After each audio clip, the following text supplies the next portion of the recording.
Boa tarde a todos. Esta é a Casa Espírita Seara de Jesus. Sejam todos bem-vindos virtualmente à nossa casa.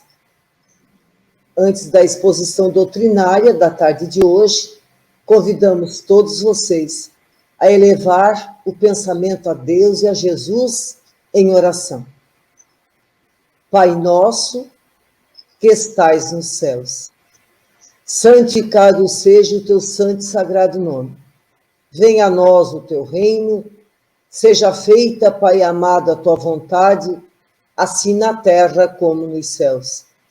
O pão nosso de cada dia nos dai hoje, perdoai as nossas dívidas, assim como nós perdoamos todos aqueles que nos têm ofendido. E não nos deixe, Pai amado, cairmos em tentações, e livra-nos da prática de todo e qualquer mal, pois teu reino, o poder e a glória, hoje e sempre. Que assim seja. Boa tarde a todos, novamente. Boa tarde ao nosso querido irmão, seu Jair. Boa tarde, Janete. É bom estar com você. Pois bem, a nossa exposição doutrinária da tarde de hoje é um texto, o texto 25, Razão de Viver, do livro do nosso irmão Raul Teixeira. Na verdade, é um texto do Espírito Joanes, na psicografia do nosso irmão Raul Teixeira. O título do livro é Para Uso Diário. E o texto que nós vamos referenciar no nosso estudo doutrinário da tarde de hoje é o texto 25, Razão de Viver. O texto diz assim: é consideravelmente grande o número de pessoas que se ergue toda manhã da cama sem qualquer sentido para o seu despertar. Se dormiu sem nenhum objetivo, acorda do mesmo jeito, transformando todo o seu dia, a partir de então, numa experiência insonsa, vazia, sem meta. Em decorrência deste oco, desse vazio no campo da existência, é que incontáveis criaturas se põem a vagar pelas ruas, sem nenhum objetivo, ficando à mercê do que apareça, do que aconteça ao longo do dia. Essa experiência de levar uma vida sem direção costuma fazer com que as pessoas não considerem a importância do tempo e a grandeza de cada oportunidade que a reencarnação nos concede. Nesta situação de uma vida sem rumo, sem direção, sem objetivo, a família, os amigos, o trabalho, outras atividades que fazem parte da vida, acabam muitas vezes perdendo o sentido ou a significação. O indivíduo, então, costuma se deixar levar pelos ventos do acaso ou pelas correntezas do deixa acontecer. Ou aquilo que nosso irmão Zeca Pagodinho costuma dizer, muitos acabam deixando a vida me levar. Quando se estabelece em nós esse estado de alma, de ficarmos sem metas, sem objetivos, sem significado na vida, nós corremos o risco de sermos tragados pelo aguaceiro das circunstâncias, completamente desprevenidos, sem quaisquer resistências morais para facear, para impedir qualquer perigo na nossa vida. E aí, uma pergunta que vale a pena a gente nos fazer: será que este é o melhor modo de viver? Sem metas, sem objetivos, sem propósitos? É claro que não. É claro que não. Nosso amado Chico Xavier costumava dizer que cada um de nós ficou na fila pedindo uma oportunidade de reencarnação, muitas vezes durante séculos. Se ficamos tanto tempo pedindo ao Pai uma oportunidade de regressarmos a essa bendita escola do planeta Terra, não seria um contrassenso, então, voltar para cá e ficar sem metas, sem propósitos, sem objetivos? E então, o Espírito Joanes diz, na psicografia de Raul Teixeira, que é urgente que nós possamos nos sentir como peças importantes, fundamentais na engrenagem da vida. Tomando consciência gradual quanto ao exato papel que cada um de nós tem frente às leis de Deus. Seria muito belo, muito bonito, diz ele, se cada um de nós, principalmente aqueles de nós que ainda não conseguiram encontrar um sentido para as próprias vidas, se essas pessoas, esses irmãos, se fizessem, diante dessa condição de estar sem propósito, sem meta, sem objetivo, seria importante que se fizessem algumas perguntas. Por exemplo, para que eu vivo? Para quem eu vivo? O que eu posso fazer em prol do mundo? Diz ele, se nós nos fizéssemos essas perguntas, para que eu vivo, para quem eu vivo, e o que eu posso fazer para deixar o mundo melhor, se nós nos fizéssemos essas perguntas, diz o Espírito Joanes, dificilmente nós não encontraríamos respostas valiosas. Claro, se nós estivéssemos efetivamente imbuídos da vontade de conferir um sentido para a nossa existência nesta passagem pelo planeta. Cada um de nós, diz ele, quando se encontra nas pelejas do mundo terreno, de provas e expiações, pode viver para aprender, para cuidar de alguém ou de alguma coisa, dando valor às suas obras. É importante, é fundamental, é necessário que cada um de nós demos sentido à nossa vida, à nossa existência. É, sim, muito, muito importante viver por algo ou por alguém. Tal experiência irá desatando os filetes do nosso amor, que se tornarão, então, cascatas, até que se transformem em gigantescas cachoeiras, derramando as energias dessa luminosa virtude. Então, Joanes ensina, para que a nossa vida tenha sentido, tenha propósito, tenha meta, tenha objetivo, é importante que nós nos dediquemos a algo, alguém ou alguma coisa. E ele cita 3 exemplos. Primeiro, para que a nossa vida tenha sentido, é muito importante que nós nos dediquemos a um ser humano, ou algumas pessoas, que de alguma forma sejam queridas para nós, que nos sensibilize, essas pessoas que nos sensibilize a nossa alma. Então, passemos a viver em homenagem a elas. Então, pode ser uma pessoa, pode ser algumas pessoas. Então, a nossa vida ganha sentido quando a gente passa a se dedicar a uma ou algumas pessoas. Mas quem seriam essas pessoas?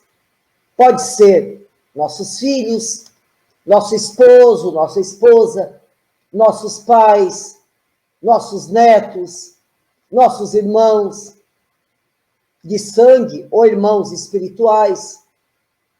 Ou seja, existe uma infinidade de seres humanos que, de alguma forma, estão precisando do nosso carinho, da nossa atenção, do nosso amor, do nosso cuidado, do nosso aconchego. E ao fazer isso para essas pessoas, ter esse tipo de ação ou de comportamento, essas ações e esses comportamentos estarão dando sentido à nossa vida.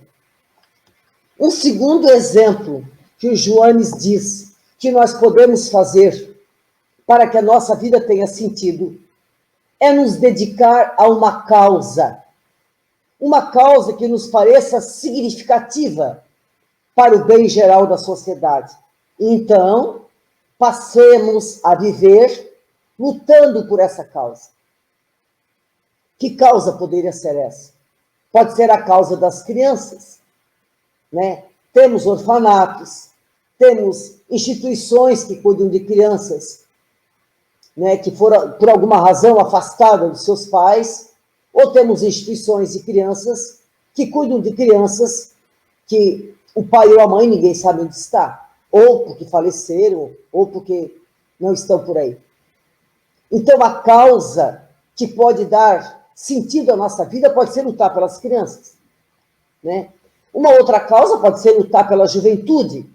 Quantos jovens que nós vemos por aí, meio desnorteados, sem ainda valores éticos e morais.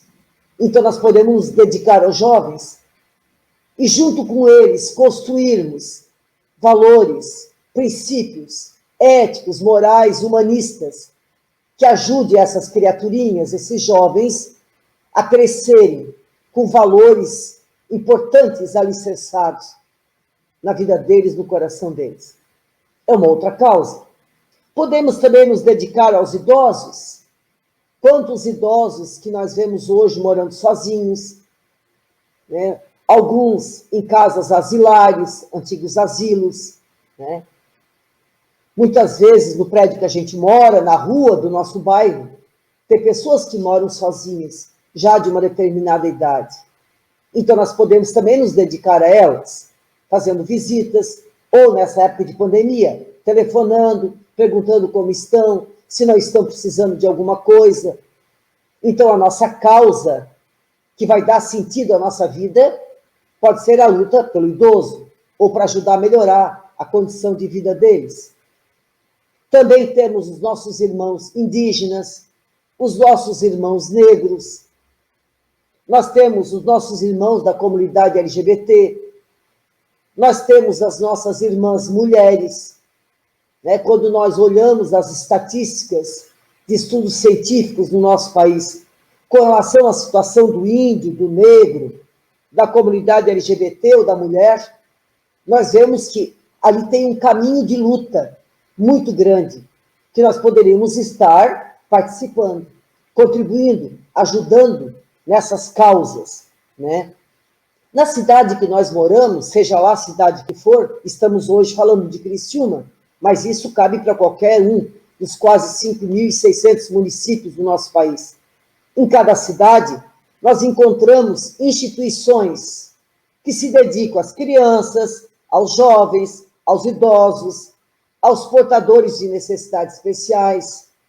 Então, para que a nossa vida tenha sentido, tem uma razão de ser, uma razão de existir a nossa vida.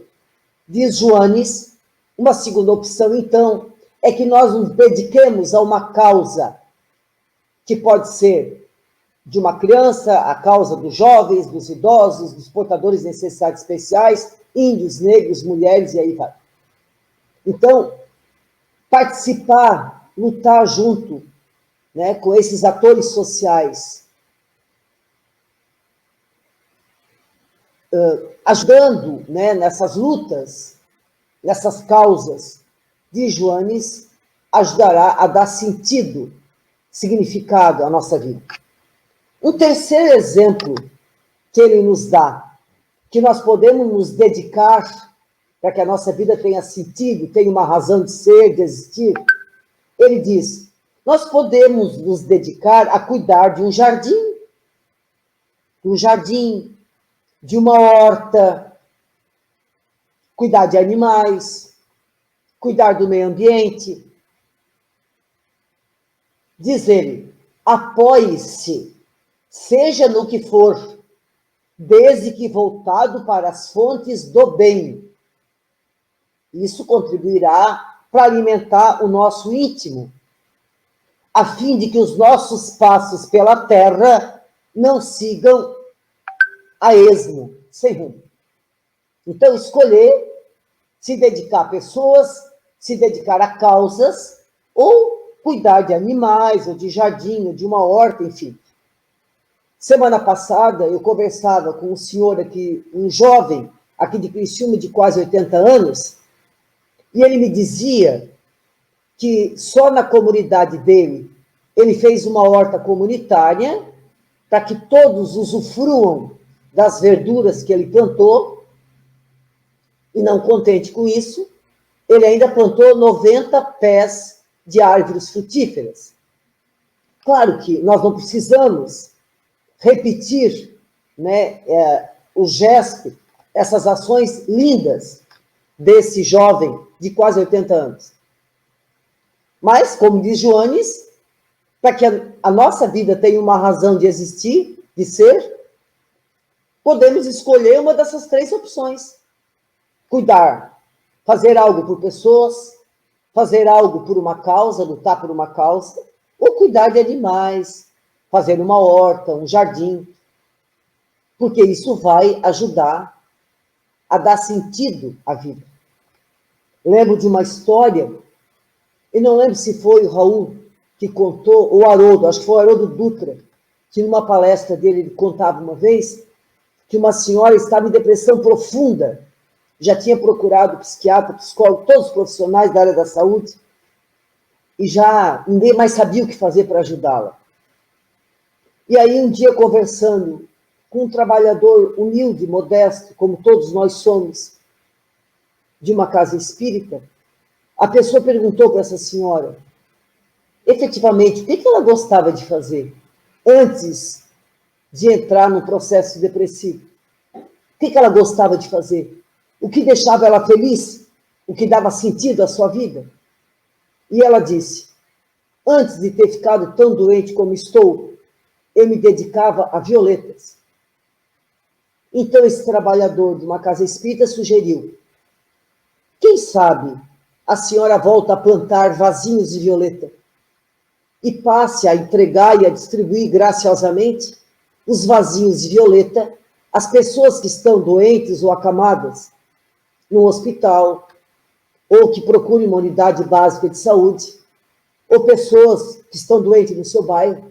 Visite as pessoas e entregue para elas uma muda de violeta que a senhora cultivou com tanto amor e tanto carinho. E ela fez isso. Tempos depois, ela estava absolutamente curada. Então, diz o Espírito Joanes, quando nós encontramos razões para viver, nós passamos a respeitar e a honrar as bênçãos que é a nossa vida terrestre. O que converte, então, cada momento que nós estamos aqui em oportunidade valiosa para crescer e progredir. E a doutrina espírita nos ensina, é impossível que a gente consiga crescer e evoluir, que a gente consiga a nossa evolução moral, ética e intelectual sozinhos e isolados. É o nosso contato, é o nosso convívio com as outras pessoas, com os nossos irmãos, que nos ajudará na nossa trajetória, no nosso caminho evolutivo, tanto intelectual como ético e moral. Então, para finalizar, ele diz, a vida na Terra não precisa ser um campo de concentração nos impondo tormentos a toda hora. Não precisa ser assim. Depende de nós fazermos com que a nossa passagem aqui pelo planeta Terra, abençoada escola Terra, seja um jardim de flores ou um pomar de saborosos frutos. Para que seja um jardim ou um pomar, dependerá da nossa sementeira, responsável e cuidadosa, que cada um de nós fizer. E essa sementeira é o convívio e a prática da caridade, como a doutrina espírita sempre nos ensina. Que a paz do Mestre Nazareno permaneça sempre com todos nós.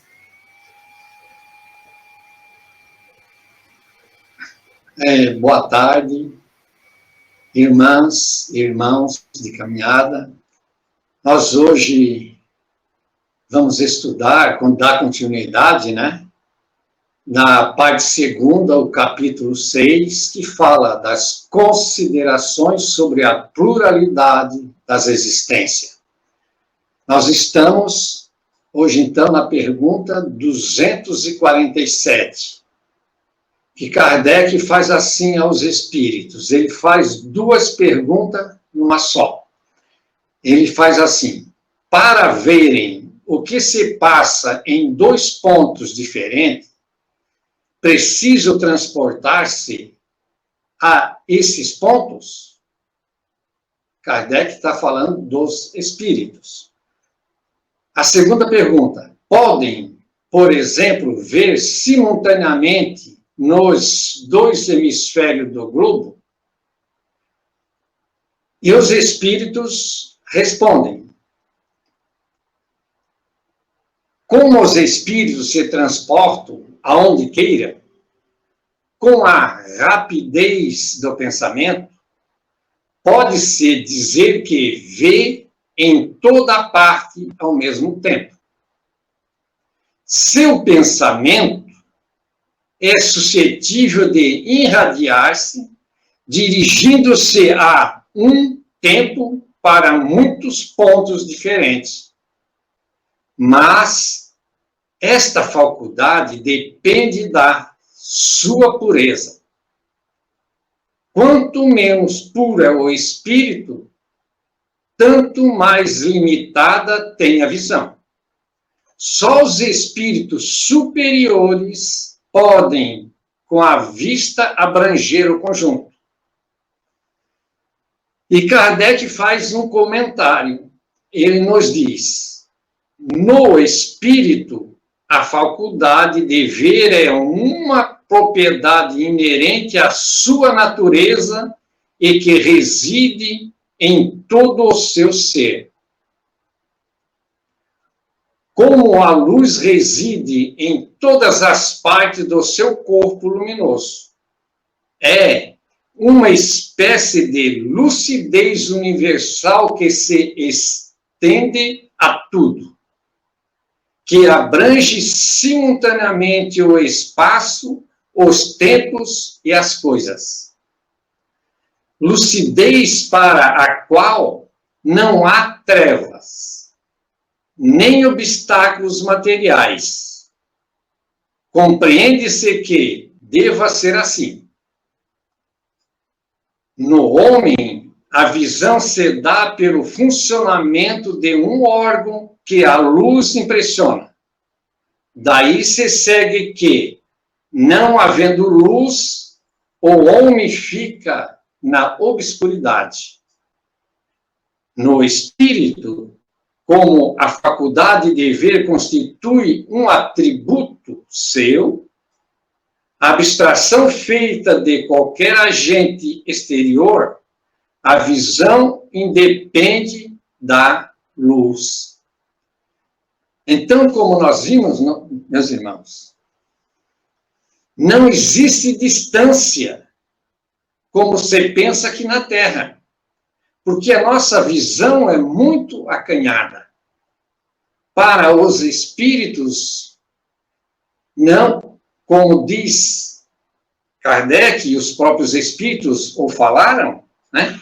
não existe distância e nem tempo. Para os espíritos superiores, se bem assim, porque para os espíritos inferiores, a distância e o tempo para eles é igual à nossa. Tá? Então, para os espíritos superiores é que não existe distância e nem tempo. Eles têm o poder de ver tanto de perto quanto em distâncias imensuráveis, como se acredita ser. É, pois, uma dilatação dos seus poderes de visão, controlada pela sua soberana vontade, que a sua maturidade espiritual favorece. Então, nós estamos dizendo que os espíritos têm o poder de dilatar sua visão pela sua própria vontade.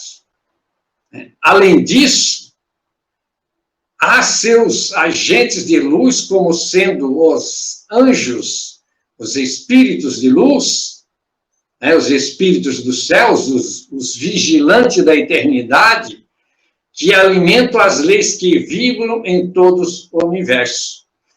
Além disso, os espíritos superiores contam com espíritos que os auxiliam nessa atividade.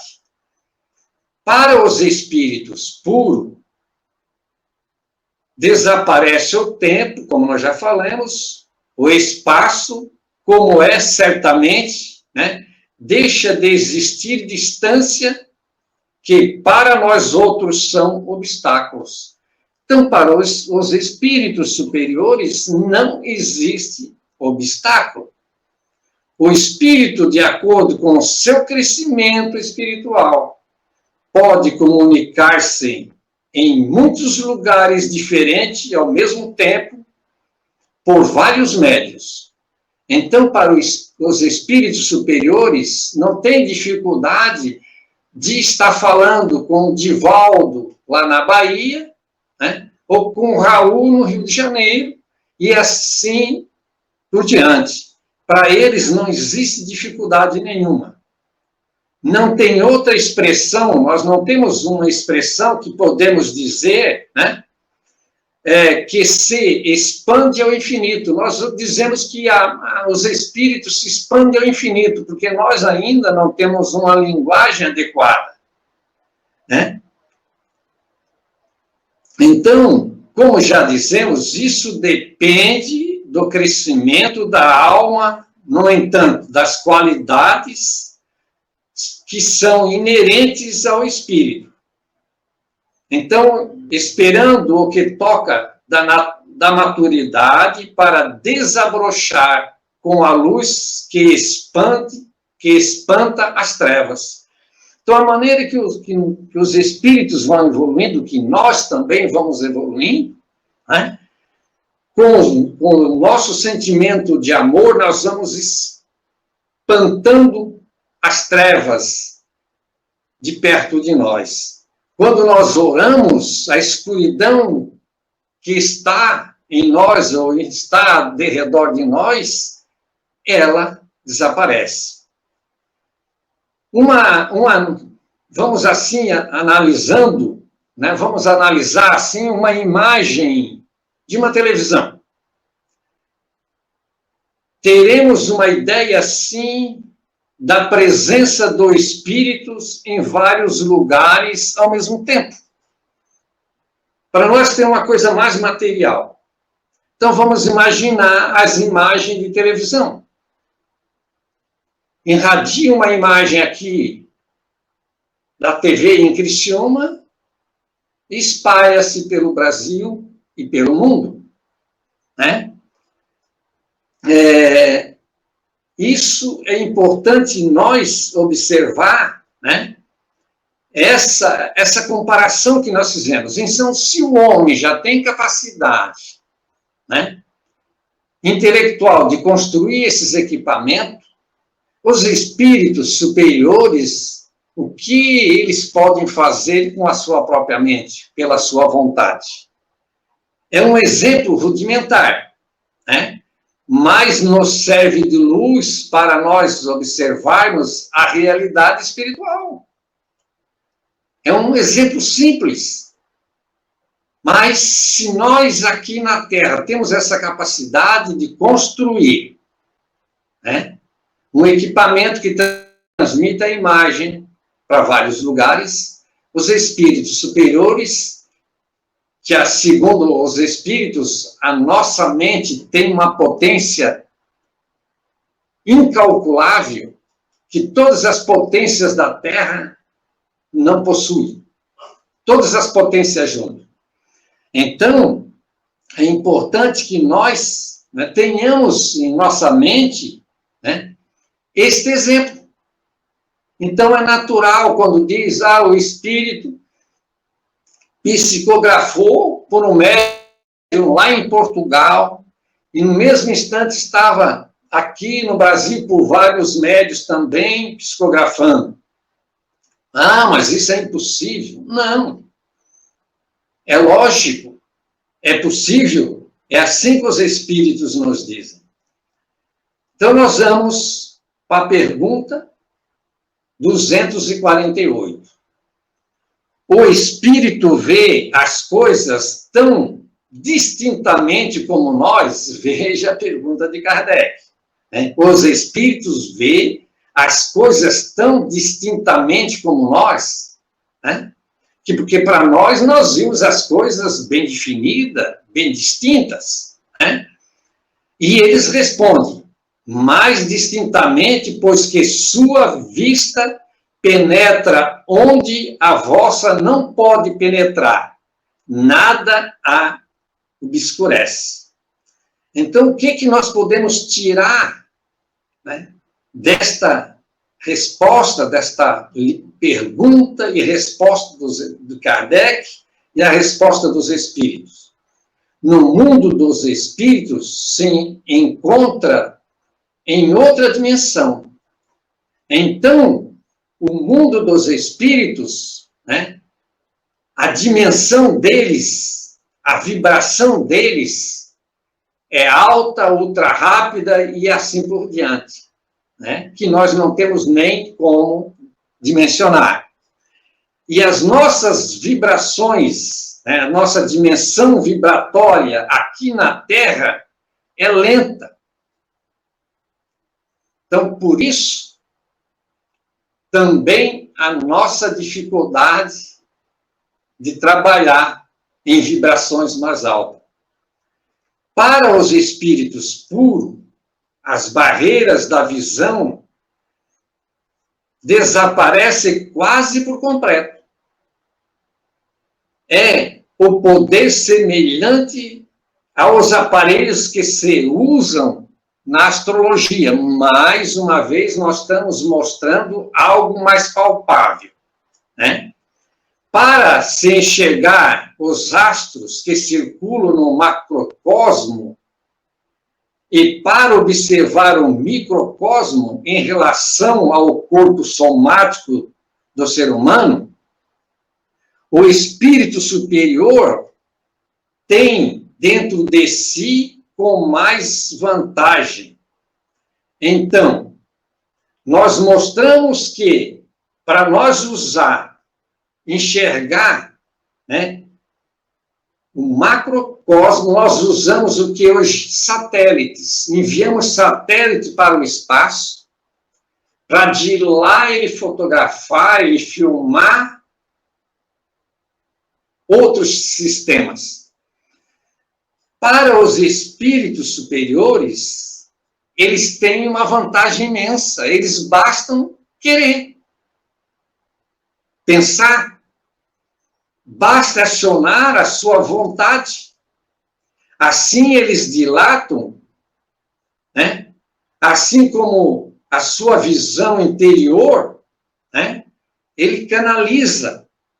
Ele pode transcender o espaço e todas as distâncias imensuráveis que nós ainda não conseguimos medir. bem como as minúsculas partículas da matéria. Por exemplo, o vírus aparece do tamanho que eles aprazem, que eles querem. Então, eles ampliam a visão deles conforme a necessidade daquele momento. Enquanto que nós, a nossa visão física, nós não temos essa capacidade. Então, nós usamos equipamentos eletrônicos para ampliar a nossa visão à distância, né? Então, tudo que o homem descobre, já sustentado pelas leis universais, é porque se encontra no seu mundo interior, desabrochando ou palpitando em forma de luz para clarear a sua inteligência. Então, meus irmãos, a perfeição existe dentro da alma, mas em estado latente. Então, nós temos dentro de nós a percepção necessária, mas ela ainda está em estado latente, diversificando entre cada criatura. Cada um de nós está numa escala. Então, cada um de nós tem dentro de si, latente, essas possibilidades, né?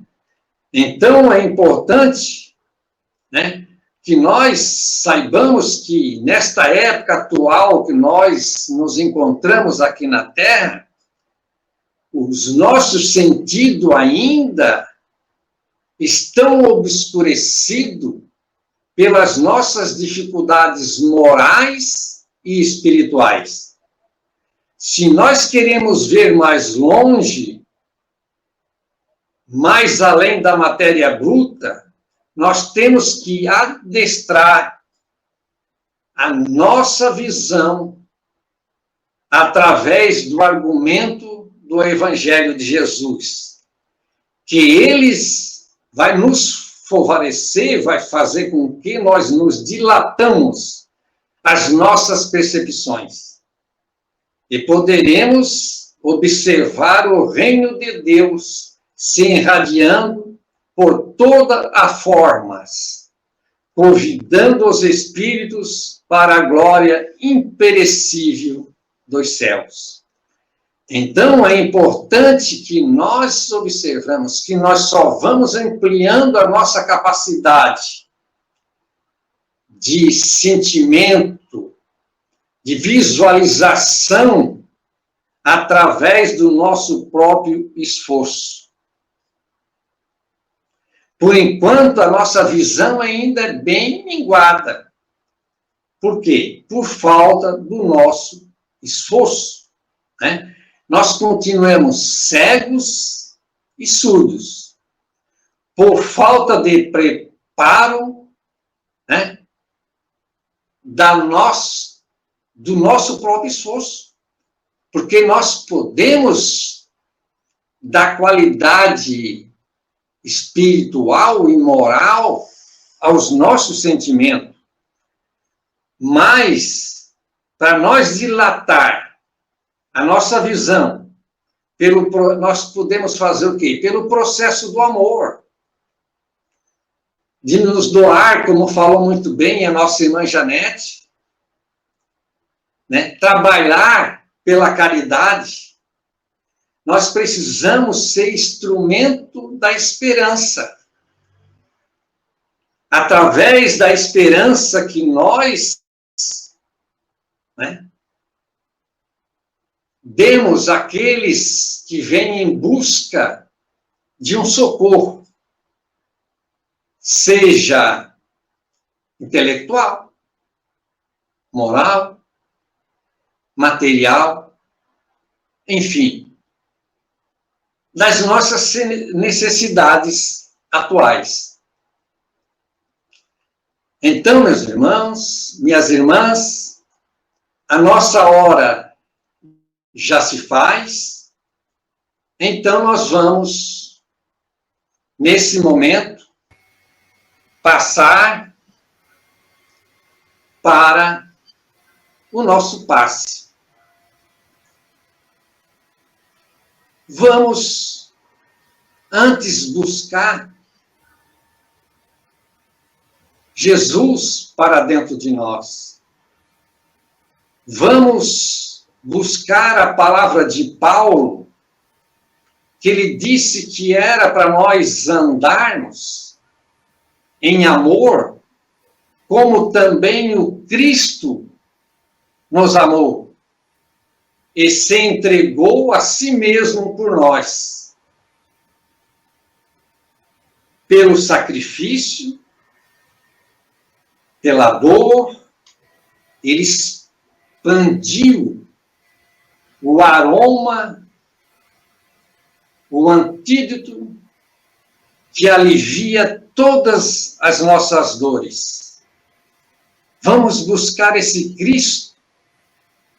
Vamos dizer para ele, Senhor, que nesse momento seja para o teu coração misericordioso a alegria de estarmos falando em teu nome, enchendo-nos de esperança e de aspirações. Mas nós te rogamos, Jesus, ensina-nos a executar os teus propósitos que ainda são desconhecidos para nós. Mas abre, Senhor, as portas de ouro das oportunidades do serviço e ajuda-nos, Jesus, a compreender a tua vontade.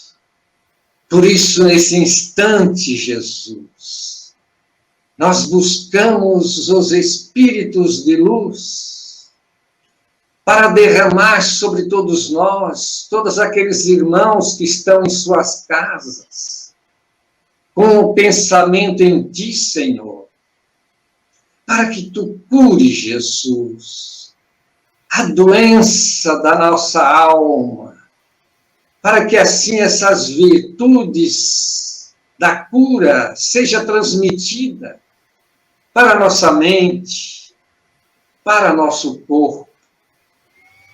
Enche-nos, Jesus, impregna-nos com esse teu amor, este amor, Jesus, que tudo cura, que tudo pacifica, na certeza, Senhor, de que os bons espíritos, os teus mensageiros divinos nesse instante, nos envolve a todos. Nós te dizemos, Senhor, Pai nosso, que estás no céu, santificado seja o teu nome. Venha a nós ao teu reino e seja feita, Senhor, a tua vontade, assim na terra como nos céus. O pão nosso de cada dia dá-nos hoje, Senhor. Perdoa as nossas dívidas, assim como nós perdoamos os nossos devedores. E não nos deixe, ó Pai amado, caímos em tentações. Livra-nos, Senhor, de todo o mal. Que assim seja. Em nome de Deus, de Jesus, de Oswaldo Melo e de toda a espiritualidade amiga, demos por encerrar a nossa atividade da tarde de hoje, agradecendo a Deus e a toda a espiritualidade amiga e aos irmãos pela atenção. Que a paz e a mansidão do Cristo de Deus permaneça com todos nós, hoje e sempre, que assim seja. Que assim seja.